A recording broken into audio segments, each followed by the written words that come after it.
down to the Expert Hub today. We're really excited to be starting our panel chat on how to raise happy and resilient children. So I'm here today with Diana from Odyssey Nurseries and Christine from the Lighthouse Arabia. Thank you so much for coming down. First of all, thank you.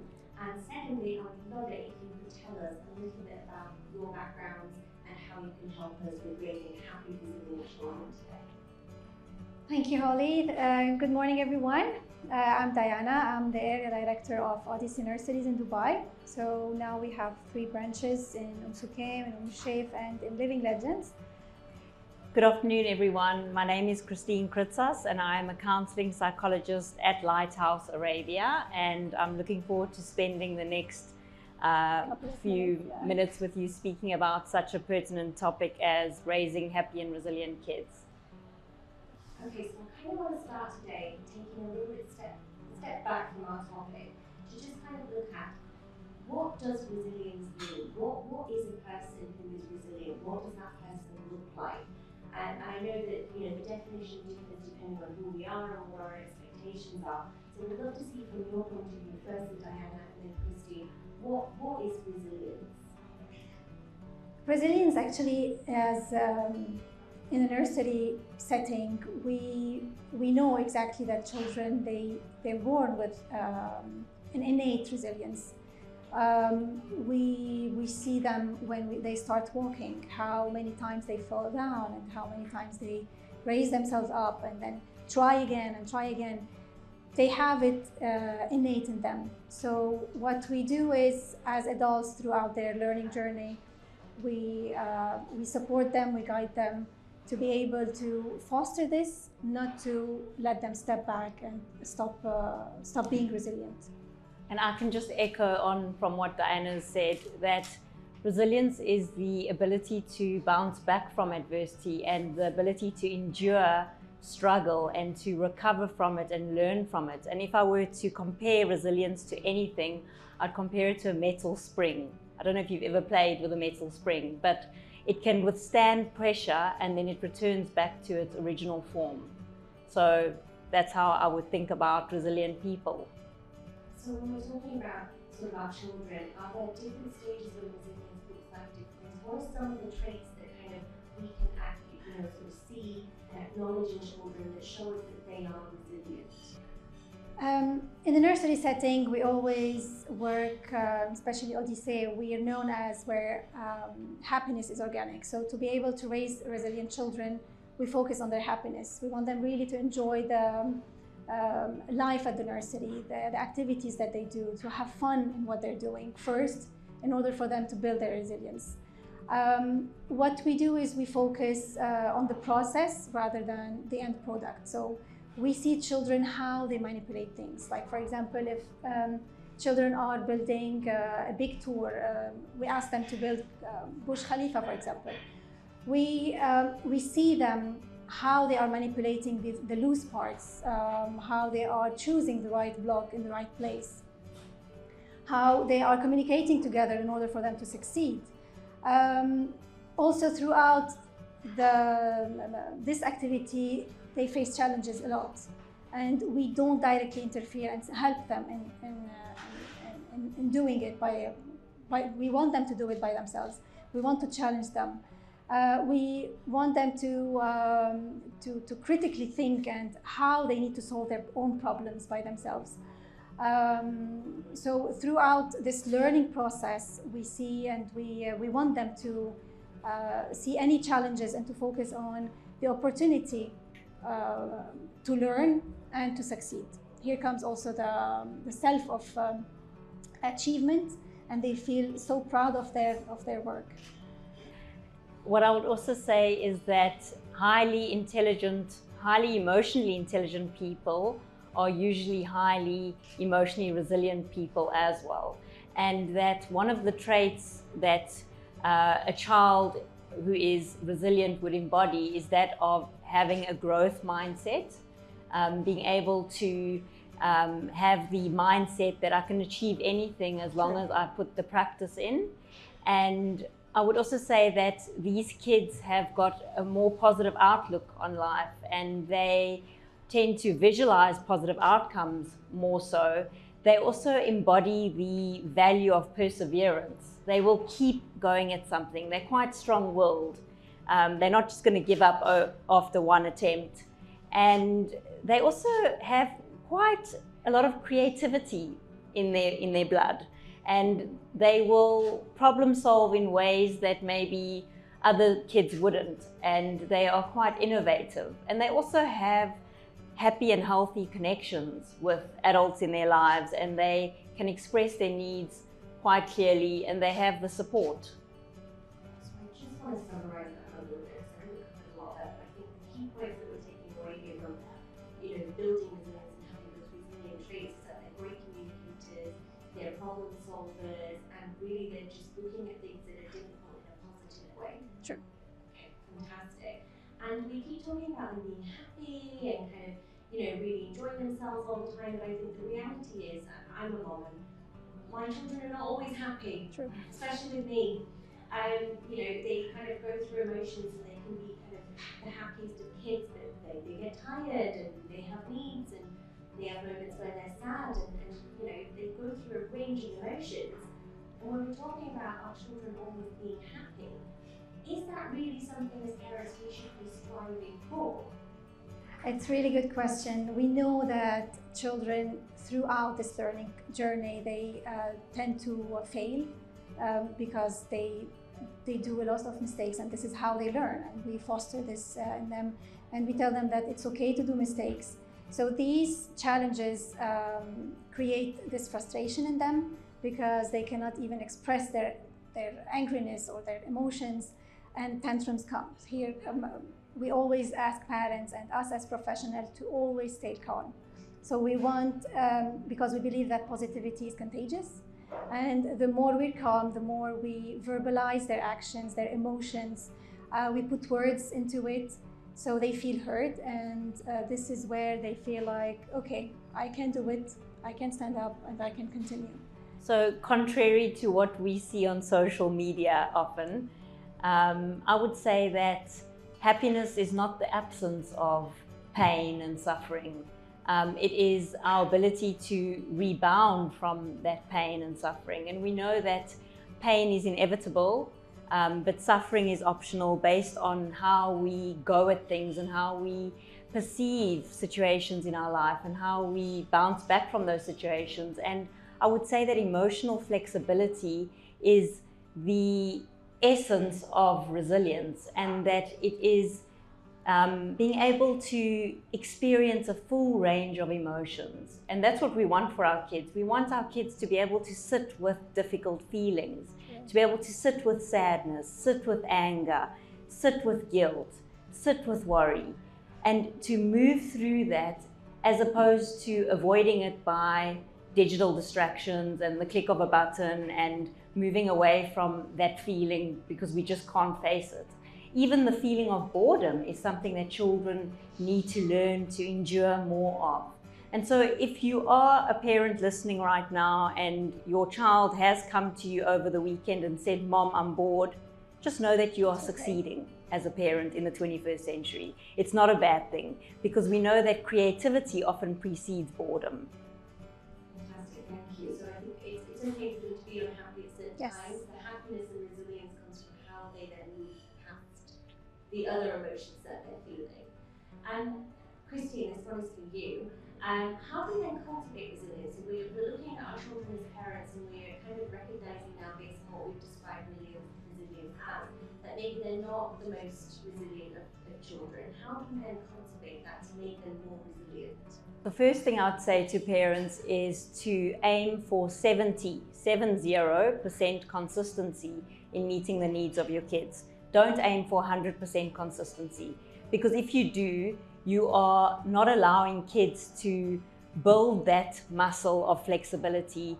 It actually does kids a disservice if their parents are catering to them 24/7, because then they leave home at the age of 18 years like china teacups. Have you ever tried to sip out of one of those? They crack as soon as you sip out of them. And so we want to build the muscle of flexibility and build the muscle of resilience by inoculating kids to small bouts of anxiety and failure, so that they can learn in those ways. And then I would say that it's important to walk the talk. You know, children don't do as you say, they do as you do. So model what it looks like to be resilient. Share your setbacks and failures with your kids as well, so that they can see that, you know, I didn't get that promotion, but I'm still getting up on a Monday morning and going to work, and I'm going to try and get that promotion. My cake flopped, but I'm going to bake another cake, right? So in all those moments, try and model what it is to bounce back and share with your kids when that happens.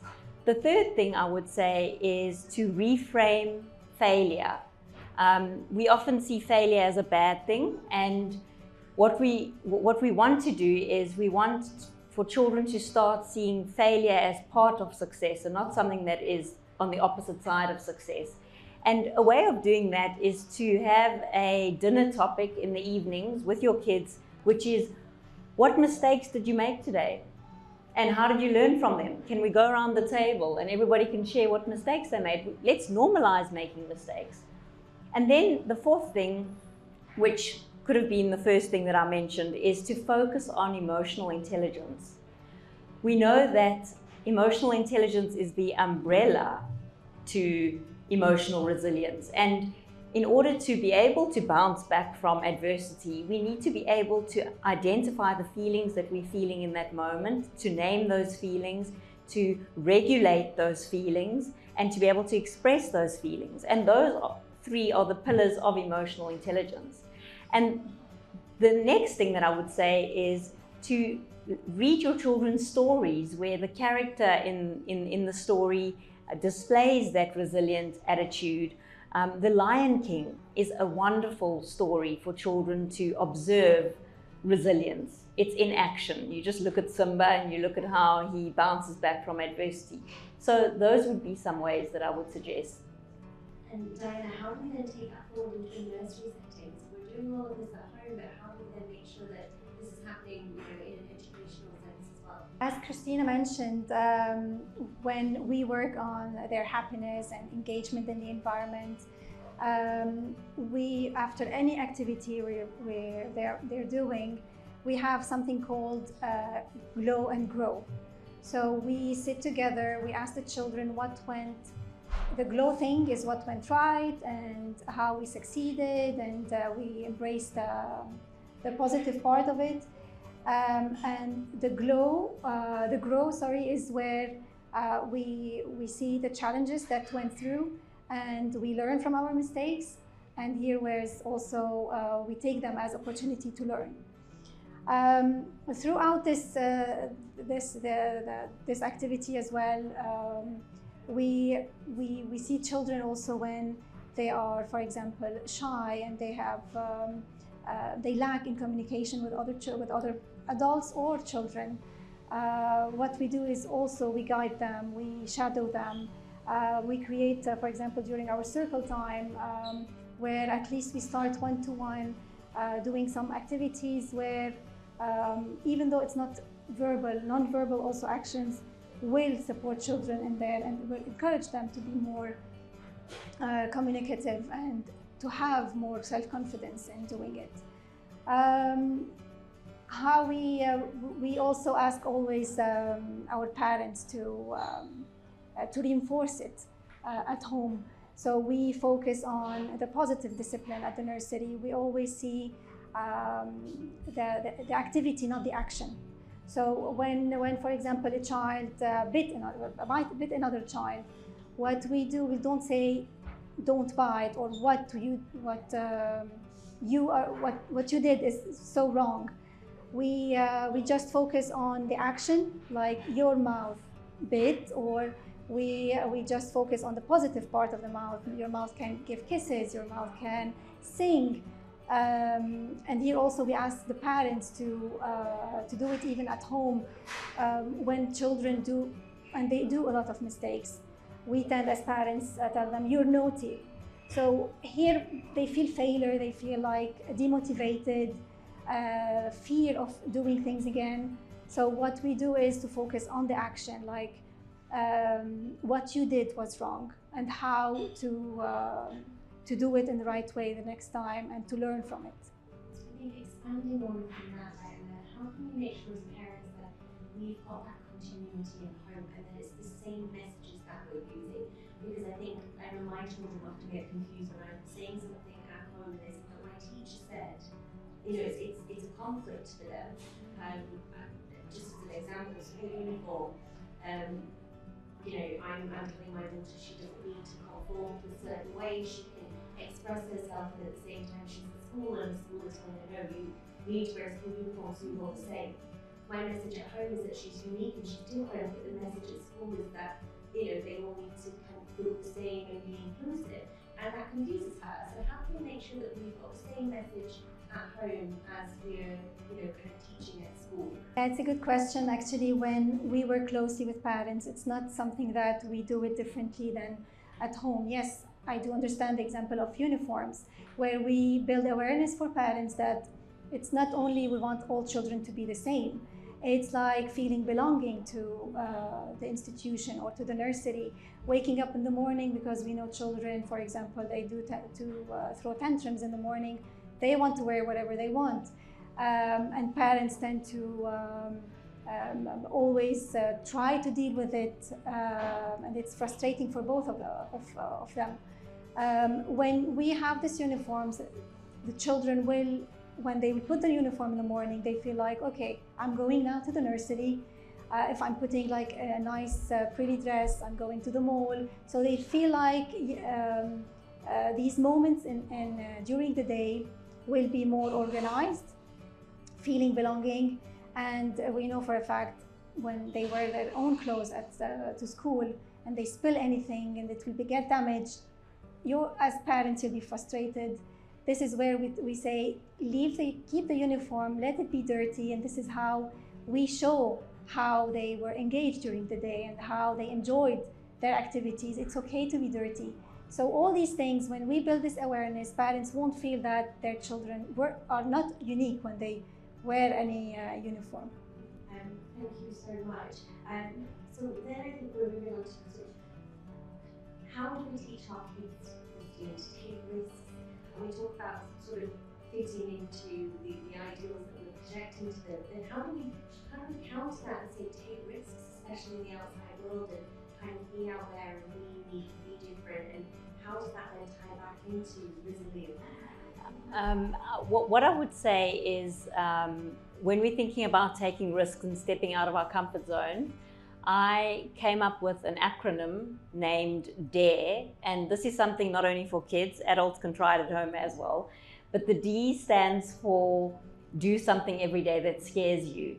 Now, I love this quote from Eleanor Roosevelt, and what scares us is often the thing that grows us, right? And the cave we fear to enter holds the treasure we seek.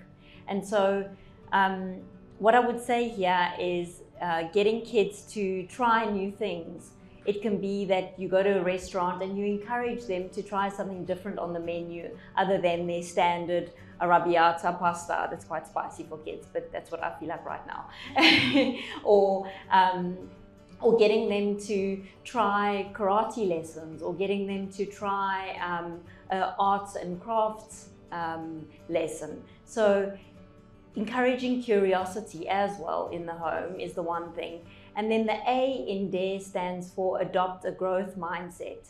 And a way of doing that is teaching kids the power of yet. So if a child comes to you and they say, I can't ride my bicycle, you can turn around and say, you can't ride a bicycle yet.